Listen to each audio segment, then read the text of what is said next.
Marcos capítulo 9, versículo 23. Dice, ¿cómo que si puedo? Para el que cree, todo es posible.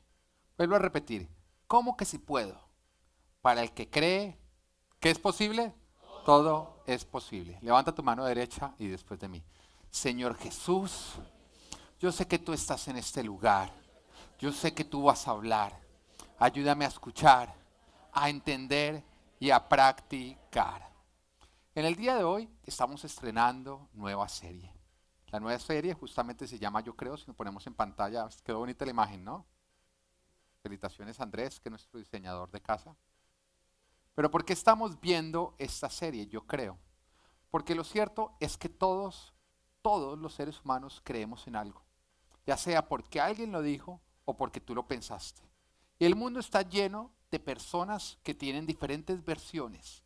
Y estamos divididos entre los que creen unas y los que creen las otras.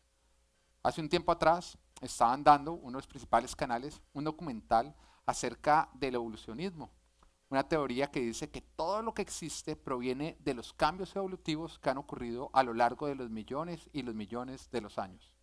Y un ejemplo de esos es que dicen que el ser humano viene del mono, algo que por supuesto es totalmente contrario a lo que dice el Señor en su palabra, que dice que venimos de Él.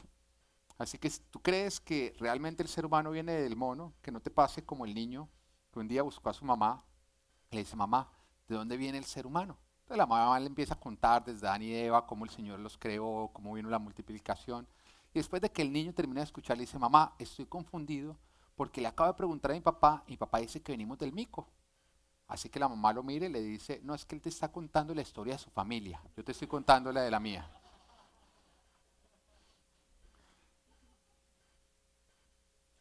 Y este documental hablaba de evolucionismo, que lógicamente es una teoría que no ha podido ser probada y que jamás va a poder ser probada porque simplemente es falsa. Y no ha podido ser probada porque ellos carecen de lo que llaman el eslabón perdido, que no está perdido porque simplemente no existe, que es un fósil o una pieza fósil que muestra como los eslabones de una cadena el cambio transicional entre una especie y otra. En otras palabras, un hombre que no es hombre, ni es mico tampoco, sino que es un mico que está haciendo o que está evolucionando hacia hombre. Y el eslabón perdido sería justamente algo que muestra lo que sería la transición entre una serie y la otra. Y en el documental decían que ellos habían hallado lo que sería el eslabón perdido. Lógicamente, cuando estaban anunciando el documental, no mostraron el eslabón para que las personas tuvieran que ir a ver el documental a ver qué era. Pero en mitad del documental muestran lo que sería el eslabón y muestran una roca que no tenía forma de absolutamente nada. Decían, este es el eslabón perdido. Y después de eso, el científico que lo estaba tratando de mostrar trataba de decir por qué era, pero lógicamente no terminaba convenciendo a absolutamente nadie. Así que simplemente concluía diciendo, el evolucionismo o la evolución ocurrió, usted lo crea o no lo crea, usted crea que existiera o no, simplemente ocurrió, diciendo que esa era su fe y que a pesar de que él no podía probarla, era lo que él había decidido creer. Y el mundo está lleno de cosas que muchos dicen y todos escuchamos y todos pensamos. Y después de que hemos escuchado, pensado, visto, todos decidimos en qué queremos creer. Ya sea en los científicos, ya sea en el mundo entero, ya sea en nosotros mismos. Pero hay algunos que no perdemos el tiempo poniendo ni siquiera atención a lo que están diciendo otros hombres. Porque hemos decidido creer en lo que Dios dice, en lo que su palabra dice. Porque si Él lo creó todo, Él sabe de lo que está hablando. Marcos capítulo 9, versículo 23, el versículo que leíamos ahorita dice, ¿cómo que si puedo? Acá está hablando Jesús y está diciendo, para el que cree, todo es posible. A lo largo de esta serie vamos a buscar que cada uno de nosotros ponga su fe en el único lugar que nuestra fe va a estar segura. Esta serie que se llama Yo Creo, busca que nosotros logremos creer en Él, en lo que Él dice, en su palabra, en lo que Él está haciendo y en lo que Él va a hacer, porque yo creo. Yo creo que si Dios dice, Él hará, porque para Él todo es posible. Para el que cree, todo es posible. Y en el día de hoy vamos a empezar con la primera parte de esta serie que se llama Yo creo aún en la tormenta. Diga, yo creo aún en la tormenta.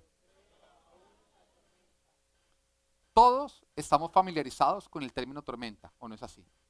Porque todos alguna vez hemos tenido días lluviosos, días difíciles,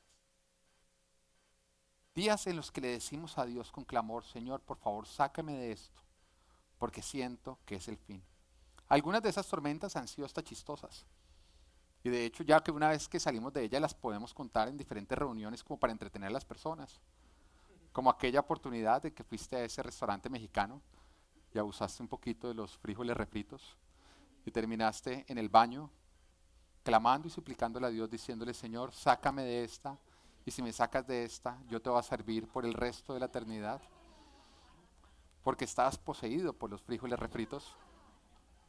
Y en el momento sentías que era el final de tu vida, el final del baño, y el final de tu vida amorosa, si ese día había sido por primera vez o primera cita con la persona que te gustaba. Y una vez saliste de allá, se convirtió en una anécdota que tú cuentas en las reuniones para entretener a las personas. Pero hay otras tormentas que no son esas. Hay otras tormentas. José se reía porque le pasó a Dani, restaurante mexicano. Sí.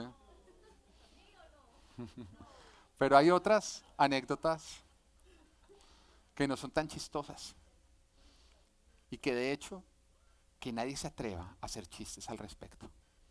Porque tú ya no toleras que ni siquiera te hable. Tú ni siquiera toleras que la gente te mire pensando en dicha tormenta. Porque ya estás tan cansado que aun cuando vienen personas a contarte, hey, soñé contigo y el sueño es que Dios te respondía y te sacaba de la tormenta, a ti ya te da mal genio.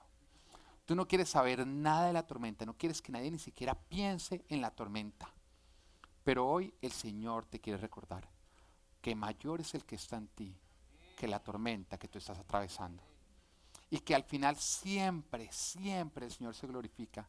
Y que lo único que tú tienes que hacer es lo que dice Marcos 9:23, creer, porque todo es posible para el que cree. Para el que cree que lo que Dios dice. La semana pasada, cuando salimos de la palabra, se acercó una persona a mí y me preguntaba acerca de la oportunidad en que los discípulos estaban en medio de una tormenta y Jesús estaba durmiendo. Y que los discípulos despiertan a Jesús y Jesús se levanta y los reprende por haberlos despertado.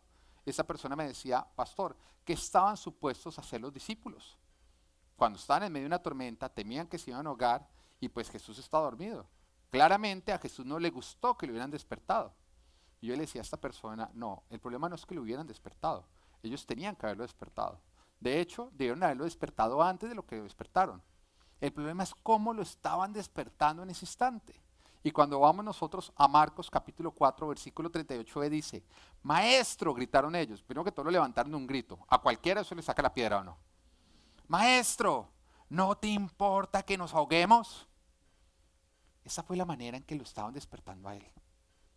Ellos ya habían decidido creer que Jesús iba a dejar que ellos se ahogaran. Ellos ya habían decidido creer que ese era el fin, que Jesús los había llevado hasta la mitad del lago para dejarlos abandonados en medio de una tormenta y ver cómo cada uno de ellos se ahogaba. Y el reclamo que ellos le están haciendo a Jesús era completamente injusto. Y a cualquiera le daría piedra que lo levantaran de esa manera, haciéndole acusaciones que son completamente injustas. Piense por un momento que usted está durmiendo cuando de pronto su esposa lo levanta a gritos.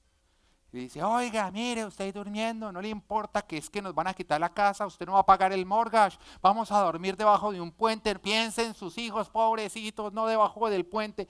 Y le empieza a gritar cuando usted jamás se ha atrasado en el pago del mortgage, cuando todavía ni siquiera ha llegado el plazo para pagar el mortgage, y cuando usted ya tiene resuelta la situación porque ha venido trabajando y simplemente el otro día va a ir a dar el cheque al banco.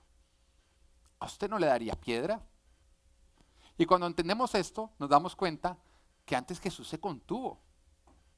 Y lo triste es que hay muchos que siguen levantando a Jesús todos los días de la misma manera, haciéndole reclamos cuando Él jamás ha faltado, cuando Él jamás ha fallado y jamás va a fallar. Pero estudiemos una tormenta, que es justamente la que quiero ver en el día de hoy. La encontramos en Mateo capítulo 14, versículo 25 en adelante. Si quieren ir a buscar, pongan una marquita ahí, porque nos vamos a enfocar en dicha tormenta. Les voy a contar un poquitico, les voy a poner en contexto. De hecho, hace 8 días empezamos hablando de esa tormenta. que es cuando Jesús, después de haber multiplicado los panes y los peces y de haber alimentado una gran multitud, le da la orden a los discípulos que se embarquen, se monten en una barquita y empiecen a adelantarse para llegar al otro lado, y les decía que ya los iba a alcanzar. Ellos obedecieron, ellos se montaron en la barca, empezaron a cruzar hacia el otro lado, pero se encontraron con una tormenta en la mitad, donde a pesar que ellos estaban remando, no logran avanzar ni para adelante ni para atrás. Te voy a decir algo. Si tú te encuentras en la mitad del lago, te encuentras estancado y en medio de una tormenta, tú tienes que recordar que la mitad del lago o una tormenta jamás es el destino final que Jesús tiene preparado para ti. ¿Por qué? Porque Él sabe muy bien los planes que tiene para ti. Y los planes que el Señor tiene para ti no son tormentas ni en la mitad de un lago. Pero también tienes que recordar que el destino que el Señor tiene para ti tampoco es llevarte hasta la mitad del lago, meterte en medio de una tormenta para después decirte devuélvete. El Señor no te ha traído hasta acá para mirar atrás. Tú ya saliste de la orilla. Tú ya te embarcaste para ir a otra orilla, que es donde el Señor prometió llevarte. Tú estás en medio de una tormenta. Y en este momento, de pronto tú estás tentado a pensar que el destino final era la mitad de la tormenta, ahogarte. El Señor te dice, no, ese no es el destino final. Y de pronto tú dices, ok, entonces me va a tocar volver desde donde arranqué. Y el Señor te dice, no, yo ya te saqué de allá. El destino es llegar a la otra orilla.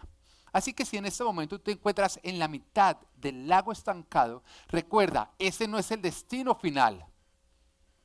El Señor va a usar esa situación para llevarte al destino final más preparado. Tú quieres que el Señor cambie tu situación cuando el Señor está usando la situación para cambiarte a ti, para equiparte. ¿Para qué? Para que cuando llegues al otro lado, donde Él te va a llevar, llegues más fuerte y tu fe llegue más firme. Ellos están a mitad del lago, nos dice la palabra que mientras tanto Jesús se quedó despidiendo toda la multitud que había alimentado y que después de eso Él subió a la montaña a orar. Vamos a ir a donde ocurrió geográficamente esto. Estamos hablando de Israel. El lugar donde ellos se habían montado en la barca era el mar de Galilea, que no es un mar, es un lago. Y Jesús había subido a una montaña a orar. Desde la montaña, ¿tú qué crees que Jesús podía ver? La barca. Aunque ellos no podían ver a Jesús, Jesús todavía los podía ver a ellos. Y hay algo que tú tienes que tener siempre en cuenta. Aunque tú no puedas ver a Jesús en medio de la tormenta, Jesús te está viendo. Jesús jamás deja de estar al tanto de tu tormenta. Jesús jamás deja de mirar tu barca. Tú puedes no estar viendo a Jesús, pero Jesús está en un lugar alto donde Él jamás te pierde a ti de vista. Ahí estaba Jesús orando, mirándolos a ellos, mientras que ellos estaban en mitad de la barca. Y vamos a continuar con Mateo capítulo 14, versículo 25. Dice, en la madrugada Jesús se acercó a ellos caminando sobre el agua. Cuando los discípulos lo vieron caminando sobre el agua, quedaron aterrados. Es un fantasma, gritaron de miedo. Es impresionante cómo nosotros tendemos a asustarnos cuando Jesús se presenta de una manera diferente a como nosotros creíamos que Él se iba a presentar. Es impresionante cómo nosotros tendemos a asustarnos y desconfiar cuando Jesús obra de una manera diferente a la que nosotros creíamos o esperábamos que Él fuera a obrar. Usemos nuestra imaginación, ¿ok? ¿Me acompañan? Vamos a usarla. Jesús les está diciendo a ellos desde la orilla, móntense en la barca y adelántense a ir al otro lado que yo los voy a alcanzar. Sin embargo, había un problema en ese instante. No había más barcas. Jesús los estaba montando a ellos en la única barca que había en el lugar. Les está diciendo, usted móntese, usted embárquese, vaya para el otro lado que yo ya lo voy a alcanzar. Todos ellos se dieron cuenta que no había más barcas. Se montaron. Nadie preguntó, Jesús, ¿cómo vas a llegar al otro lado? ¿Sabes por qué? Porque Jesús acababa de alimentar una gran multitud con solamente unos cuantos panes y unos cuantos peces. Y cuando tú acabas de ver un gran milagro, tú no quieres pasar por incrédulo. Así que de pronto todos se miraron a ver si alguno iba a preguntar, ninguno quiso preguntar, se embarcaron y arrancaron. Todos sonriendo, lógicamente. Bueno, esto ya nos alcanza, chao, chao, bueno, reme, reme, reme, reme. Cuando ya Jesús no los veía, seguramente Tomás, acá estamos usando la imaginación, sonriendo todavía desde Jesús, ya nos vemos, ya. Oiga, ¿ustedes se dieron cuenta que no hay más barcas? Señor, ya nos vemos ahí, ¿no? ¿Sí se dieron cuenta? Yo solo digo, ¿no? Acuérdense que no han inventado el avión, ¿no? Solo digo, solo digo. No hay más barcas, él dijo que nos iba a alcanzar, yo no sé cómo va a ocurrir. Y de pronto los otros, ya al darse cuenta que Tomás se había animado a hablar, empiezan a decir, no, pues nosotros sí nos dimos cuenta que no hay más barcas, ¿no? Y Tomás les dijo, oye, ¿y entonces por qué no dijeron nada? Entonces dijeron, no, pues es que usted sabe que todo lo que nosotros digamos o hagamos está quedando reportado. Todo lo están escribiendo, yo veo a Juan ahí tomando nota, Lucas ahí aunque no está acá metido también, todos están tomando notas, todo lo que usted haga o diga va a ser usado en su contra. Y yo le digo, Tomás, eso de uno ganarse fama de incrédulo, eso uno no se la va a poder quitar, pilas. Tomás todavía no se había ganado la fama de incrédulo, ¿no? Pero él no quiso escuchar que le estaban advirtiendo. Entonces dijeron, uno no quiere decir absolutamente nada. Pero Pedro, que Pedro siempre se las da del que tiene más fe, ¿o no? Y del que él conoce a Jesús, él sabe cómo Jesús va a actuar. En ese momento me imagino diciendo, no se preocupen, acuérdense que él acaba de multiplicar los panes y los peces. Seguramente cuando nosotros nos estábamos mirando, multiplicó las barcas. Entonces sí, va a darse cuenta que ahorita él nos alcanza, mire, con toda una tropa naval, toda la tropa naval. Y seguramente ellos estaban esperando que Jesús respondiera de una manera como ya había respondido anteriormente o como le ha respondido a otras personas. Porque es lo que nosotros tendemos a hacer. Nosotros tendemos a creer que Dios va a responder a nuestra necesidad como respondió a la necesidad del vecino o como nos respondió a nosotros anteriormente. Pero cuando Jesús no nos responde igual a como le respondió al vecino o como nos respondió a nosotros anteriormente, en vez de ver a Jesús que vemos, un fantasma y nos asustamos. Siempre que el Señor nos responda a nosotros de una manera diferente a como nosotros hemos visto que Él ha respondido a otros o nos ha respondido a nosotros anteriormente, nosotros tendemos a, en vez de ver un milagro, ver un fantasma y asustarnos. Y hoy el Señor te dice que Él no te tiene que responder igual a como le ha respondido a otros. ¿Por qué? Porque tú no eres otros. Y que no te tienes que asustar porque Él no está apareciendo de la manera en que tú creías que Él iba a aparecer. Y que en vez de salir corriendo y asustarte, permitas que Él se acerque para que tú puedas ver que no es un fantasma, sino es un milagro glorioso que acaba de ocurrir ante tus propios ojos. Nadie esperaba que Jesús llegara caminando sobre las aguas. ¿Tú quieres saber por qué? Porque nunca nadie había caminado sobre las aguas. Por esa razón, no tenía sentido que Jesús viniera caminando sobre las aguas. Esperaban de pronto multiplicación, esperaban algo, pero no esperaban que Jesús viniera caminando sobre las aguas. Y es por eso que cuando vieron algo que jamás había ocurrido, en vez de ver un milagro, vieron un fantasma. No creas que la única manera en que Dios te puede responder a ti es como Él ya te respondió a ti anteriormente o le respondió a otros. Porque el Señor hace nuevas todas las cosas. El Señor no necesita de algo que ya ha ocurrido para hacer algo nuevo. El Señor puede estar haciendo algo completamente nuevo en tu vida. Y si tú no sales corriendo, vas a poder ver el gran milagro que realmente está ocurriendo en tu vida. No te asustes cuando Dios obra de una manera diferente a la que tú querías, a la que tú esperabas o la que tú hubieras obrado. Oye, uno de personas que de pronto un familiar querido, amado, cayó enfermo.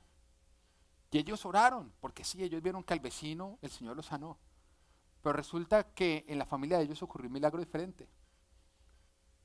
Este familiar que era más incrédulo que hasta ahí, se convirtió al Señor. Terminó sirviendo al Señor en sus últimos días. Y ese fue el milagro que ocurrió. Y cuando muere, ellos ven un fantasma y dicen, Dios no me respondió. Y se van entristecidos porque el Señor no escuchó su oración. Sí la escuchó. Y el Señor obró como quiso orar.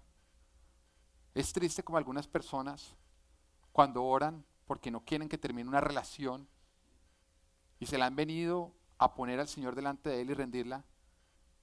Y en vez del Señor hacer lo que hizo con el vecino o con la vecina, permite que te termine completamente tu relación porque quieres sanar tu corazón y quieres traer a otra persona. Pero en vez de acercarte a ver lo que Él está haciendo, te vas triste y te alejas de Él. Es triste personas que vienen supuestamente a rendir su proceso migratorio y porque no ven el milagro que ocurrió en otros, sino un milagro diferente, que Dios está obrando de una manera diferente, se van entristecidos en vez de aceptar la voluntad de Dios y creer que si Él no te quiere acá y te está llevando a otro lugar es porque en otro lugar te va a prosperar y te va a bendecir. Es triste cómo nosotros encasillamos a Dios en cómo Él nos tiene que responder a nosotros para nosotros decidir verlo a Él y no ver un fantasma. Y hoy el Señor te dice, no te asustes, más bien acércate y descubre el milagro que Él acaba de hacer en tu vida, porque es un nuevo milagro, porque una vez que tú permitas que Él te lo muestre, una vez que tú permitas que todo se enclarezca, tú te vas a dar cuenta que lo que realmente ocurrió es que Jesús acaba de caminar sobre las aguas cuando nadie jamás lo había hecho. Este milagro es el milagro que Dios tiene para ti. Dios se puede presentar de diferentes maneras a lo que tú esperabas, pero sigue creyendo, sigue creyéndole a Él y no salgas corriendo. Y te vas a dar cuenta que todos sus milagros siempre son gloriosos. Continuemos versículo 27. Dice, pero Jesús les dijo enseguida, cálmense, soy yo, no tengan miedo. Pero Jesús les dijo enseguida, cálmense, soy yo, no tengan miedo. Es muy común que Dios use las tormentas para hablarte de una manera como jamás te ha hablado. ¿Por qué? Porque cuando tú estás en medio de una tormenta, tú estás todo oídos a lo que Dios está diciendo. Lastimosamente, cuando estamos en tierra firme y todo está perfecto, Dios nos está hablando, pero nosotros tendemos a distraernos con lo que tenemos al frente. Así que Dios aprovecha ese momento en el que tú estás en la tormenta, en la que tú estás prestando oído a todo lo que Él está diciendo, para decirte cosas que son clave en tu vida. Presta atención. Piense usted, cuando usted se monta en un avión y va a arrancar, que usted está esperando a que el avión despegue y pasa de pronto la azafata, en ese instante empieza a hablarle a usted, bienvenidos a Full Life Ministry Airlines. Para nosotros es un gusto que tú vueles con nosotros. En caso de turbulencia, por favor, asegúrese su cinturón de seguridad. En caso de que la turbulencia se ponga peor, van a caer máscaras de oxígeno. Por favor, póngase la suya antes de ponerle el del lado, en caso de que no alcance para todas las personas. En caso de que el avión caiga, si usted sobrevive al impacto, debajo de su asiento va a encontrar un chaleco salvavidas. Por favor, tómelo y inflilo afuera del avión si quiere salir del avión con vida. Y nadie está poniendo atención a lo que está diciendo la azafata. ¿Por qué? Porque todos están esperando a que arranque el avión. Porque no hay turbulencia, porque no hay tormenta, porque está en tierra firme. Pero imagínense por un momento que el avión empieza a moverse como jamás se ha movido, empieza a caer en pico y sale la azafata a decir, voy a dar ciertas recomendaciones, ponga atención. ¿Mm? En ese momento todos, si quiere salir de vida, presta atención. Todo el mundo, si alguien llega a hablar al lado suyo, usted lo calla. Porque usted está todo oídos. Y es por esta razón que cuando usted está en tormentas, el Señor le empieza a hablar de una manera clara. Porque no hay distracciones. Lo más triste es que nosotros tendemos a ser como ese niño al cual usted le da un juguete y usted le trata de hablar. Él no está prestando atención a lo que usted le está diciendo, porque Él está concentrado en el juguete. Y hay momentos en que el Señor te quita el juguete porque te tiene que hablar. ¿Por qué? Porque te quiere llevar a un lugar mejor. Y porque la única manera en que Él logra que tú prestes atención es quitándote la distracción que tienes enfrente. Continuemos leyendo, versículo 28. Señor, si eres tú, respondió Pedro, mándame que vaya a ti sobre el agua. Ven, dijo Jesús. Pedro bajó de la barca y caminó sobre el agua en dirección a Jesús. Presta atención a esto. Siempre que tú te encuentras en medio de una tormenta, tú vas a tener la oportunidad de actuar con una fe guerrera. Siempre que tú estás en medio de una tormenta, tú vas a tener la oportunidad de actuar con una fe guerrera. Vas a tener la oportunidad de hacer una hazaña que todo el mundo va a hablar de ella. Vas a tener la oportunidad de matar a un Goliat con una simple cauchera. Vas a tener la oportunidad de actuar con una fe Braveheart que todo el mundo después va a comentar lo que tú hiciste. Siempre que tú estás dentro de una tormenta, tú tienes la oportunidad de ser un testimonio, el cual Dios va a usar para animar a otros que estén pasando por tu situación y te voy a usar de ejemplo a ti de cómo tú aprovechaste dicha tormenta para hacer algo glorioso. Tú puedes tomar la decisión en medio de una tormenta de escribir historia. Y piensa en el rey David. Tú no tienes que ser cristiano para conocer la historia del rey David. Tú vas y le preguntas a un ateo que quién es David, él sabe la historia de David. Claro, el adolescente que con solo una cauchera mató a un gigante y le cortó la cabeza. Bueno, es así. Porque él aprovechó la tormenta en que todo el mundo estaba asustado para hacer algo glorioso, para actuar con una fe Braveheart. Y si le dijéramos a los niños de Full Prince, oiga, disfrácese de un personaje bíblico, yo creo que el 98% escogería a David. Pero yo creo que ni uno solo escogería a Tomás. ¿O no es así? Bueno, tú puedes ser David. Aprovecha estos momentos para creerle a Dios. Aprovecha las tormentas para levantarte y decir, Señor, que camine yo sobre las aguas. Mándame a caminar sobre las aguas. Permíteme en este momento de tormenta hacer algo glorioso. Permíteme ser ese hombre que se levanta con esa fe Braveheart, hacer algo que va a ser testimonio, que tú vas a usar para animar a otros.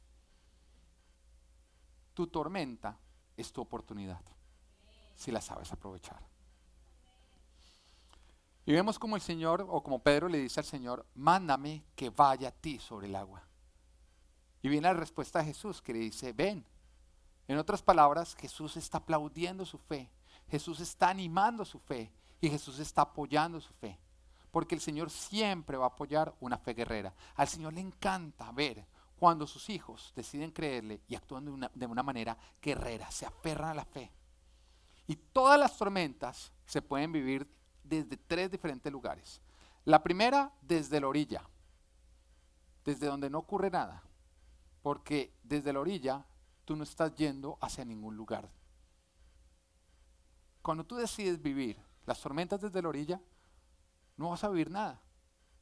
Porque el que está en la orilla no va para ningún lugar. Número 2, desde la barca. Donde sí, hay cierta emoción. Estar en la barca es emocionante, ¿o no? Pero también caminando sobre las aguas. Desde donde se escribe la historia. Tú decides cuál eres tú. El de la orilla, el de la barca o el que está sobre las aguas. Versículo 30.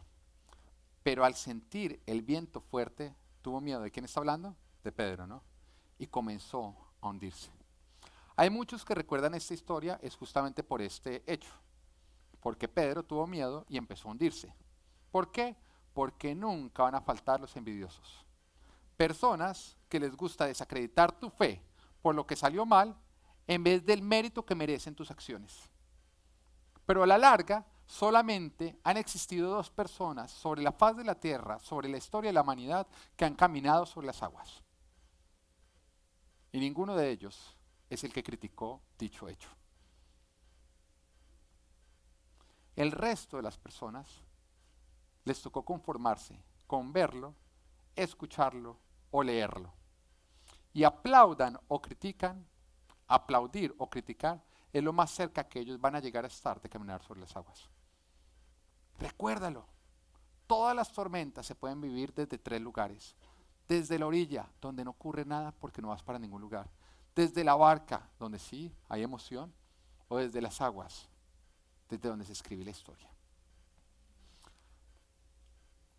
Entonces gritó, Señor, sálvame. Enseguida Jesús le tendió la mano y sujetándolo lo reprendió. Hombre de poca fe, ¿por qué dudaste? Nos damos cuenta, lo primero, es que Pedro cuando estuvo en problemas o en dificultades, lo que él hizo fue pedir ayuda del Señor. Y no el tipo de ayuda que habían pedido los otros apóstoles cuando lo vieron a él dormido. No fue reclamándole y diciéndole, Señor, es que tú me trajiste acá hasta morir, es que tú me hiciste bajarme de la barca para que yo me ahogara. No, él estaba diciendo, Señor, ayúdame. Estaba clamando y pidiendo por la ayuda de él. Mira, hay tantas veces que tú estás en problemas y se solucionarían tan fácil si tan solo tú decidieras pedir ayuda. Y lastimosamente porque tú no pides ayuda, las cosas se complican. Y todo sería tan fácil, tan sencillo como pedir ayuda. Sobre todo, acá le hablo a los hombres. ¿Qué problema ese ego, no? Ese ego masculino, que a los hombres no les gusta ni pedir ayuda ni pedir direcciones. O sea, mujeres, ¿ustedes quieren ver a su esposo bravo? Que estén buscando una dirección y dígale, papi, venga, aprendemos a pedir direcciones, a ver si es por acá o no. Ay, Dios mío, ¿qué? Yo puedo solo, ¿cuál ayuda? Yo llego solo, yo no pido ayuda. Creemos que es debilidad pedir ayuda, cuando realmente es fortaleza. Es dejar de ser soberbios. Es permitir que las cosas no se compliquen, sino simplemente se solucionen rápidamente. Cuando con mi esposa nos casamos, estábamos recién casados, ya van a ser 11 años atrás, nos empezó a ir tan mal al principio, pero nosotros hacíamos todo menos pedir ayuda. La gente nos preguntaba, ¿qué? ¿Cómo están? Y nosotros, no, bien, bien, bien, bien, bien.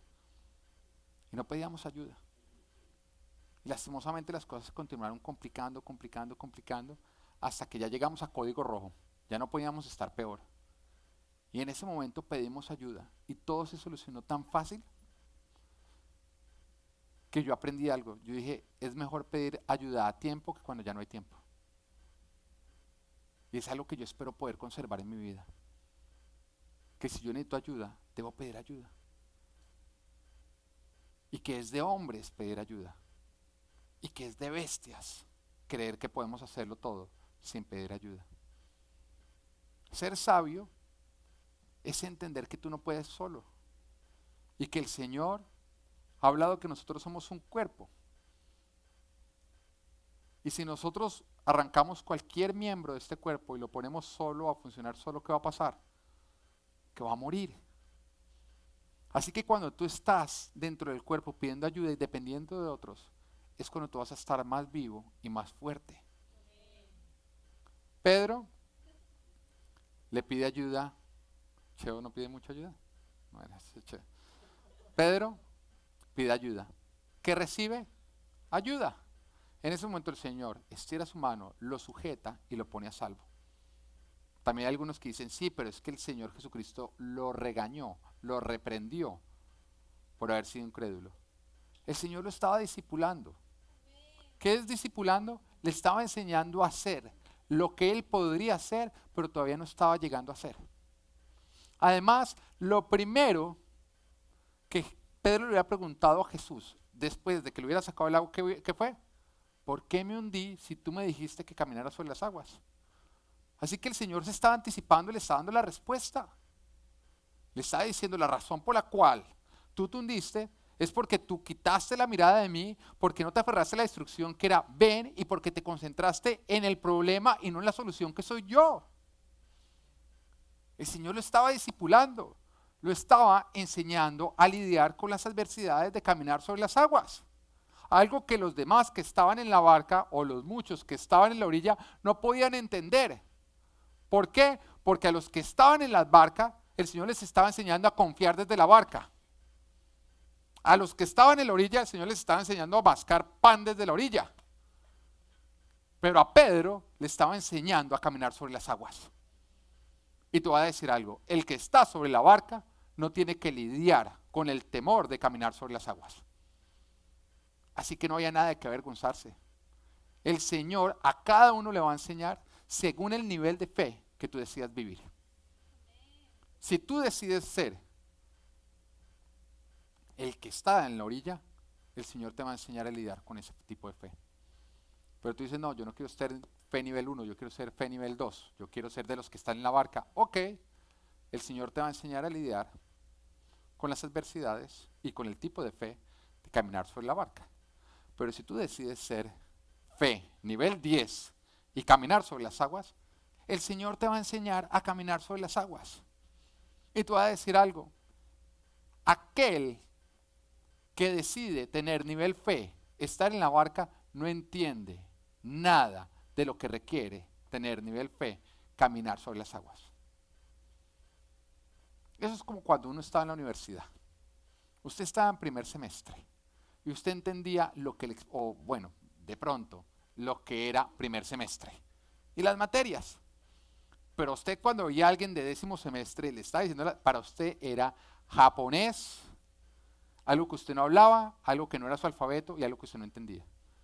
Y es muy común en la humanidad y aún dentro del cristianismo que las personas critiquen lo que no entienden y lo que no están viviendo.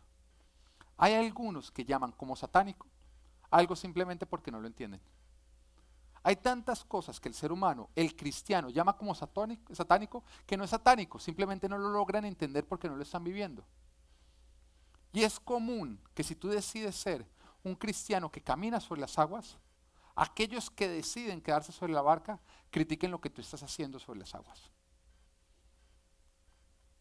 No te dejes distraer, porque los que no están caminando tu nivel de fe no tienen por qué entender lo que requiere caminar tu nivel de fe.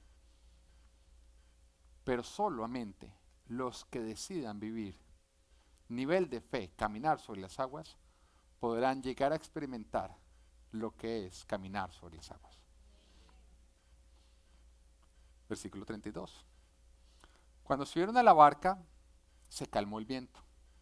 Y los que estaban en la barca lo adoraron diciendo, verdaderamente, tú eres el Hijo de Dios. Es en la tormenta cuando tú más vas a conocer a Dios. Cuando tú vas a poder entender quién es Él, cómo es Él, y lo vas a conocer de una manera íntima. Aproveche las tormentas, porque es en las tormentas donde Dios se va a revelar de una manera como tú jamás lo habías visto. Estas personas habían estado en la orilla viendo cómo Jesús multiplicaba los panes y los peces. A pesar de eso, cuando vieron la multiplicación, no estaban declarando que Él era el Hijo de Dios. Estas personas habían visto cómo Jesús sanaba al enfermo. Estas personas habían visto cómo Jesús había sanado ciegos. Estas personas habían visto grandes cosas gloriosas que jamás habían visto. A pesar de eso, no habían logrado ver a Jesús completamente. Job, que creo yo es la persona en toda la historia de la humanidad que ha tenido que atravesar la peor tormenta, y te voy a decir algo, a ti no te va a tocar atravesar la tormenta de Job. Es un hombre que creía haber conocido al Señor. Pero después de haber atravesado una tormenta que ninguno de nosotros quiere llegar a vivir, él exclama en Job, capítulo 42, versículo 5, de oídas había oído hablar de ti, pero ahora te veo con mis propios ojos. Son las tormentas las que te van a permitir ver a Dios como jamás lo has visto. Y es ver a Dios como jamás lo has visto que te permitirá vivir como jamás has vivido. Muchos quieren que Dios cambie su situación, pero Dios tiene una mejor idea. Él te va a cambiar a través de la situación para que entonces tú lo puedas ver con todo su esplendor y sin reserva alguna, para que tú lo puedas conocer de una manera íntima. Terminemos con el versículo 34 que nos dice: después de cruzar el lago, desembarcaron en Genesaret. Era justamente Genesaret el lugar donde Jesús había prometido llevarlos a ellos. Era justamente Genesaret al lugar donde Jesús les había indicado que ellos tenían que ir. Lo que te quiero decir es que el Señor siempre te va a llevar a donde Él prometió llevarte. Tú vas a llegar al otro lado. Si el Señor te dijo que te montaras en la barca para ir al otro lado, es porque tú vas a llegar al otro lado y el Señor te va a llevar hasta el otro lado. Tan solo si tú decides creer. Tan solo si a pesar de estar en la tormenta tú dices, yo creo, yo creo, yo creo. Siempre el Señor termina llevándonos al otro lado. Jamás tu destino va a ser la mitad del lago. De pronto, hoy te encuentras en medio de un lago, en medio de una tormenta. Todo es oscuro. No ves cómo podrías llegar al otro lado. Miras alrededor y Jesús no está por ningún lado. Él parece haberse quedado fuera de la barca y haberse olvidado de ti. Pero hoy el Señor te dice, yo te he estado mirando Yo te he estado cuidando y yo he estado al tanto. Hoy el Señor está caminando sobre las aguas y está yendo hacia ti y te dice: no temas nada porque soy yo. Déjame montarme en tu barca y ve con tus propios ojos mi milagro. Hoy el Señor te dice: es tiempo de llegar al otro lado, a Genezaret, donde prometí llevarte, donde todo va a estar tan bien. Hoy el Señor te dice: no llegarás siendo el mismo, llegarás conociéndome claramente, llegarás sabiendo mi nombre, llegarás sabiendo quién soy yo, llegarás siendo mi amigo, llegarás teniendo una relación íntima conmigo, llegarás más fuerte, llegarás adiestrado para las tormentas, ya nada te asustará, llegarás siendo un guerrero, llegarás pudiendo contar la historia, llegarás siendo un testimonio con el cual yo a muchos animaré en medio de la tormenta. Hoy el Señor te dice: lo mejor está por venir, sigue creyendo, cree nada más, cree aún en medio de la tormenta. ¿Quién dice yo creo? Levántate y di: yo creo, Señor. Gracias, Padre, porque creemos. Gracias, Padre, porque aún en medio de la tormenta decimos: creemos, te creemos a ti. Amén y amén.